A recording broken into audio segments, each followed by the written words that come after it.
నీలో కోపం ఉన్నట్లయితే, ప్రతి దానికి నీకు కోపం వస్తున్నట్లయితే, ప్రతి ఒక్కరిని నువ్వు జడ్జ్ చేస్తున్నట్లయితే, ఈ మనిషి ఇట్లా, ఈ మనిషి అట్లా అని నువ్వు జడ్జ్ చేస్తూనే ఉంటావు అందరినీ.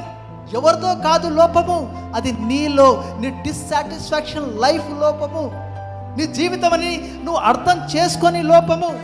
చేదైన జీవితము, ప్రతిదీ చూసిన చేదే. ఇతరులను చూసినప్పుడల్లా యు ఫీల్, అయ్యో వీరు బాగా నేనుండాలి అని వాళ్ళని కంపేర్ చేసుకొని నువ్వు కాంపిటీషన్ లైఫ్ జీవిస్తూ ఉంటావు. You don't know the real meaning of life.